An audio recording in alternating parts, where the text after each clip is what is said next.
guys, welcome back to Stackers News Weekly episode 5. I'm COBRASTACKER and here are the latest spot prices on gold and silver.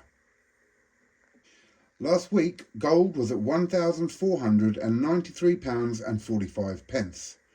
This week £1,535.49.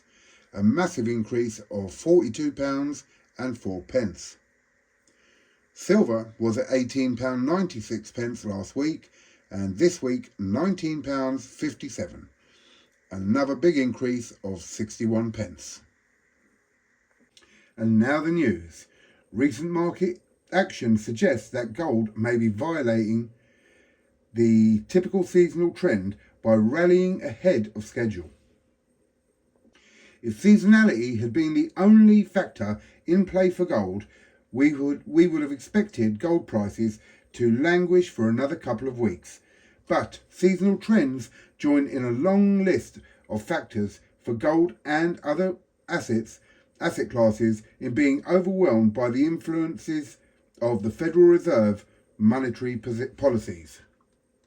In that respect, gold suffered along with other sectors after the Fed tempered its rate hike pause with warnings of continued hikes to come. With inflation apparently falling according to plan in the US, the markets, bonds, stocks, currencies and metals are looking ahead towards the next big thing being rate cuts. The Fed is due to announce their intentions next week, with forecasts predicting a 98% chance of a 0.25 rise, but suggestions are this would be the last, and the next step to reduce inflation will be to go back to the printing press for the dollar. And now, creators' content this week. 2-for-1 Gold has a great video explaining next week's Fed's decision and how it would affect gold. The title is Big Run for Gold.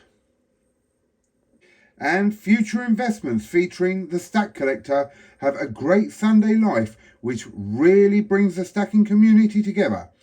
Absolutely an essential watch every Sunday early evening. And the title of the last Sunday's one was Sunday Live Special featuring the Stack Collector. Look out for it this Sunday as well, I think about 7 o'clock. And Backyard Bullion has a great video showing how a guy was conned out of £250,000 when buying gold. It's a very informative video and a must watch. The title, Warning, up to $250,000 loss for a gold investor. And next, Gold Digger Dave, a great video explaining grading of the Coronation Royal Mint coins, described by an expert in his field.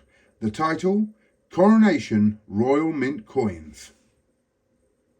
And last but by no means least, and for a bit of comedy value, in a video by your one and only COBRASTACKER, that's me, showing how partners will mock you behind your back when stacking gold and silver. The title, When Stacking Meets Mockery, and an unboxing of a silver gun. And now moving on to viewers' questions, and today we have 2 questions.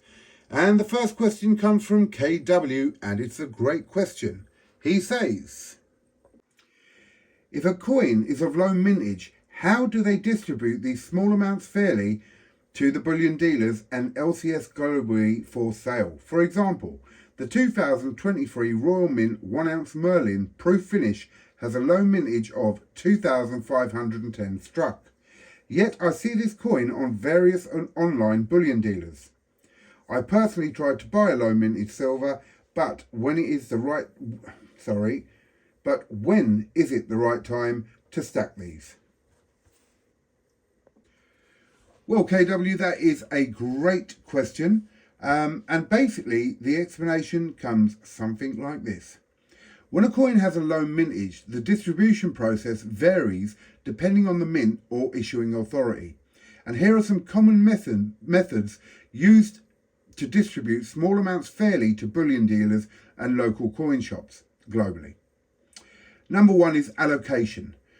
The mint may allocate a certain number of coins to each authorized dealer or distributor based on their previous sales history or other criteria.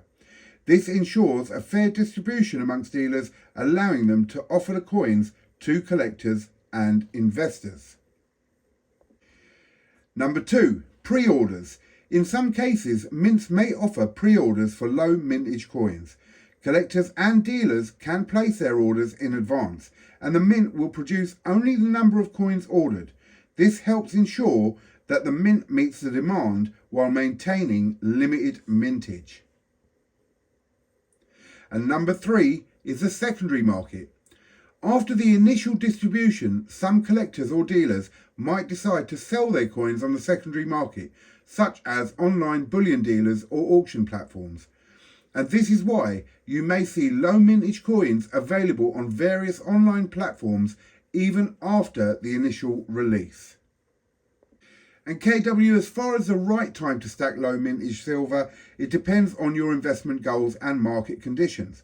Low mintage coins can potentially appreciate in value over time due to their scarcity and collector demand. However, timing the market is challenging, and it's essential to do thorough research and consider factors like coin design, historical significance, the market trends before making a purchase decision.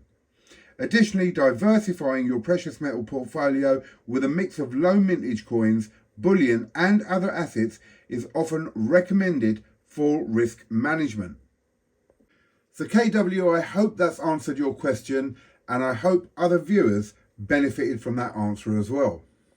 And our second question comes from Aussie Frost again, and thank you, Aussie. We really do appreciate and love your questions. And Aussie Frost says, hypothetically, which would you go for?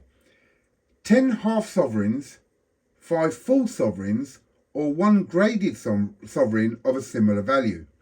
And he puts in brackets, this may not be a fact-related question, but I'd be interested in your answer and reasoning. By the way, if it were me, he says, I'd go for 5 full sovereigns. They're more fun to play with, and they are super liquid. And half of something seems negative. Okay, Aussie Frost, here we go. Well, if I were to choose, I would personally go for the option of 5 full sovereigns. And here's my reasoning. Number 1, standardisation. Full sovereigns are widely recognised and have a long history as a trusted form of gold bullion. They have a standard weight and purity, making them easily recognisable and tradable in the market. Number 2 would be liquidity. Full sovereigns are highly liquid due to their popularity and recognition. They are widely bought and sold, making it easier to find buyers or sellers when needed.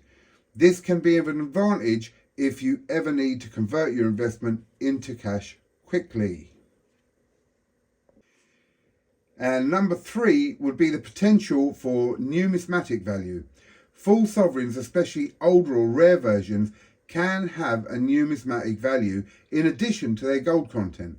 This means their value may appreciate over time due to collector demand, potentially providing additional returns on your investment. The 4th reason would be aesthetic appeal. Full sovereigns are often considered more visually appealing due to their larger size and intricate design. This can add to the enjoyment of owning them as a physical investment.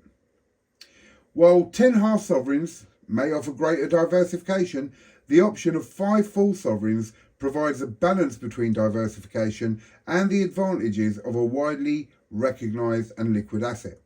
However, it ultimately depends on your own personal preferences and investment goals. So there you go, guys and girls. I hope that answered that question for you, Aussie. Covered all the angles I could think of. So that's that one. And I hope the viewers got a little something out of that as well. Aussie also asked for Mrs. COBRASTACKER to do an interview. Aussie, the request is in and it's being considered. I cannot guarantee that will happen, but we'll see what we can do. And that's all from this week's Stackers News Weekly. So this is the Cobra Stacker signing out from the Cobra's Den.